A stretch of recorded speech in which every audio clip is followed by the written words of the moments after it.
அது பழச்சுவையென அமுதன அரிதற்கு அரிதன எளிதன அமரரும் அறியார்.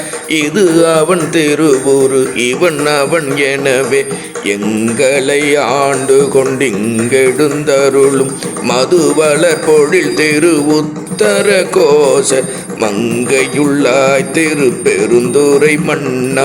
எது எமை பணி கொள்ளும் ஆறது கேட்போம் எம்பெருமான் பள்ளி எழுந்தருளாயே.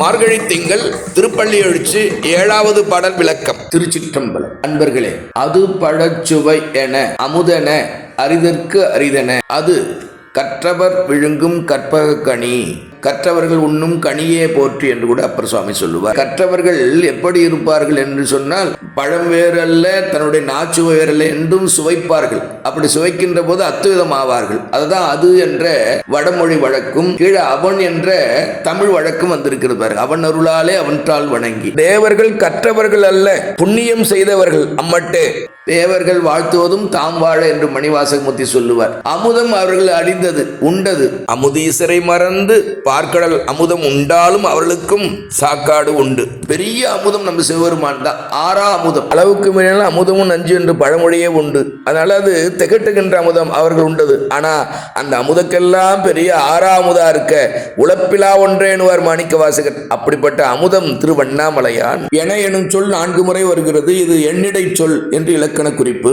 இவன் அவன் எவன் என்குணத்தான் அட்டமூர்த்தி அண்ணாமலையான் திருப்பெருந்துரையான் உத்தரகோச மங்கை உள்ளான். மது எனும் சொல் பூவில் இருந்து வரக்கூடிய தேனுக்கு. ஆனா அது இப்போ உலகத்துல எதுக்கோ சொல்றாங்க மதுன்னு.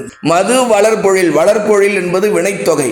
அதாவது தேன்மை ஊத்துகின்ற மலர்கள் நிறைந்த சோலைகளை உடைய திரு உத்தரகோசமங்கை உள்ளாய். நீ யாருன்னு சொன்னா திருப்பெருந்துரை மன்னா. மன்னா என்பது விழி. உத்தரகோச மங்கை உள்ளாய். உள்ளாய் என்பது இருக்கின்றவனே. முன்னிலை ஒருமை வினைமுற்று. எது என்றதை பின்னாடி தூக்கி போடணும்.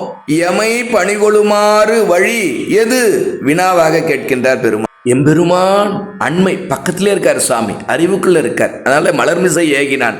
அதனால மெதுவா கேட்கிறார் சுவாமி. அண்மை வெளி இலக்கண குறிப்பு. அறிவுக்குள் எழுந்தருளி இருப்பவனை எழுந்தருளா என்று முன்னிலை வேண்டுகோள் வைத்து எழுப்புகின்றார் பெருமான் மாணிக்க வாசகமூர்த்தி. எழுந்தருளாயே என்பதில் வந்த ஏகாரம் இசைக்காக வந்த ஈற்று அசை. எம் தலைவனே எம்மை பணிகொள்ளும் விதம் யாது? அதனை சொன்னால் அதன்படி நாங்கள் நடப்போம். பள்ளி நின்று எழுந்தருளுவாயாக.